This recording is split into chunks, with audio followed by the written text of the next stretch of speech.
یہ ناظرین عدل جہانگیری کی کہانی ہے جو اس دور میں انصاف ہوتا تھا جب طاقتور کسی کمزور کو قتل کر دے تو عدل جہانگیری بھی وہاں پہ آ کے بے بس ہو جاتا تھا۔ یہ وہی نور جہاں ہے کہ حقیقت میں یہی تھی جہانگیر کے پردے میں شہنشاہ زمن۔ اچھا، جہانگیر کی جو بادشاہ چل رہی تھی، جہانگیر کے بارے میں مشہور یہ تھا کہ وہ شراب بہت پیتا تھا اور شراب کے نشے میں پڑا رہتا تھا دھت، اور اصل اس کی جو حکومت تھی وہ نور جہاں چلاتی تھی۔ اس سے کوئی تعلق نہیں ہے کہ پاکستان میں بہت سے کام ہماری اسٹیبلشمنٹ کرتی ہے اور اس کا نور جہاں والا کردار ہے، ایسی بات بالکل نہیں اگر آپ یہ سوچ رہے ہیں۔ اس کے آگے وہ کہتا ہے، اس کی پیشانی نازک پہ جو پڑتی تھی گرہ، جا کے بن جاتی تھی اور آ کے حکومت پہ شکن۔ اب ظاہری بات ہے، نور جہاں فیوریٹ ملکہ ہے جہانگیر کی، وہ جو بھی کہتی تھی وہ جا کے ہو جاتا تھا، حکومت اسی طرح سے چلتی تھی، اسی کی منشا کے مطابق چلتی تھی، اسی کے کہنے کے مطابق چلتی تھی۔ سامنے جہانگیر بادشاہ تھا، نور جہاں حکومت چلا رہی تھی، کوئی تعلق نہیں ہے ایسا پس پردہ قوتوں سے۔ اب نہ وہ نور جہاں ہے، نہ وہ انداز غرور، نہ وہ غمزے ہیں، نہ وہ عربدۂ صبر شکن۔ اب وہی پاؤں ہر ایک گام پہ تھراتے ہیں جن کی رفتار سے پامال تھے مرغان چمن۔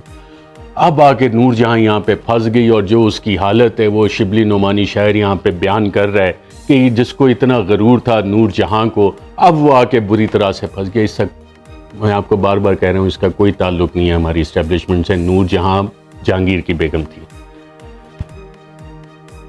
تو آگے چل کے شاعر کہتا ہے، ایک مجرم ہے کہ جس کا کوئی حامی نہ شفیع، ایک بے کس ہے کہ جس کا نہ کوئی گھر نہ وطن۔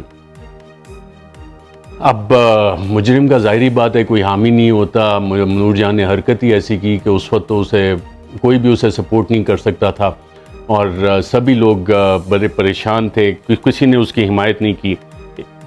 خدمت شاہ میں بیگم نے یہ بھیجا پیغام۔ اب یہ خفیہ پیغام رسانی جو ہوتی ہے، جو آج کل بھی چلتی ہے، آج کل کے دور میں، وہ اس دور میں بھی چلتی تھی۔ تو بادشاہ کو ایک خفیہ پیغام بھیجا گیا نور جہاں کی طرف سے، تو اس میں اس نے کہا کہ خون بہا بھی تو شریعت میں ایک امر احسن، کہ شریعت میں خون بہا دینے کی بھی تو اجازت ہے۔ اب بادشاہ کو یہ آئیڈیا بڑا پسند آیا، تو مفتی شرع سے پھر شاہ نے فتویٰ پوچھا۔ تو جہانگیر نے پھر پوچھا کہ بتاؤ اب اس پہ کیا ہے، اس حوالے سے کیا فتویٰ ہے؟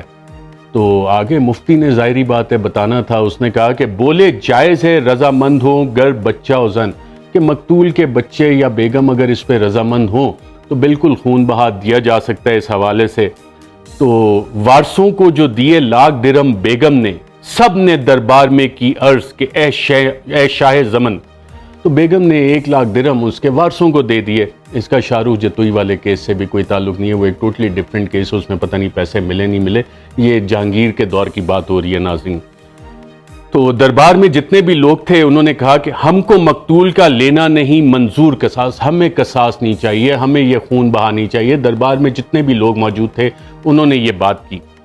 قتل کا جو رک جائے تو ہے قتل کا حکم جو رک جائے تو ہے مستحسن۔ اب یہ ملکہ کو قتل نہیں کرنا چاہیے، ملکہ کو معاف کر دینا چاہیے۔ خون بہا اگر ادا ہو رہا ہے تو ہمیں تو وہ بھی نہیں چاہیے، آپ ملکہ کو معاف کریں۔ ہو چکا جب کہ شہنشاہ کو پورا یہ یقین، جب عدل جہانگیری کو یہ پورا یقین ہو گیا کہ نہیں اس میں کوئی شائبہ ہیلا و فن، کہ اس میں کوئی اب آر نہیں ہے، شرم نہیں ہے، لوگ بھی کہہ رہے ہیں، تو اٹھ کے دربار سے آہستہ چلے سوئے حرم، آرام سے اٹھے اور ملکہ کے حرم، ملکہ کے کمرے میں چلے گئے۔ تھی جہاں نور جہاں متقف بیت خزن، دفتن پاؤں پہ بیگم کے گرا، اور یہ کہا ایک دم نور جہاں کے پاؤں میں جا کے جہانگیر گر گیا، بادشاہ گر گیا ملکہ کے پاؤں میں، اور کہتا تو اگر کشتہ شدی آہ چیمی کردمن، تو اگر مر جاتی تو آہ میں کیا کرتا۔ یہ ناظرین عدل جہانگیری کی کہانی ہے جو اس دور میں انصاف ہوتا تھا جب طاقتور کسی کمزور کو قتل کر دے تو عدل جہانگیری بھی وہاں پہ آ کے بے بس ہو جاتا تھا۔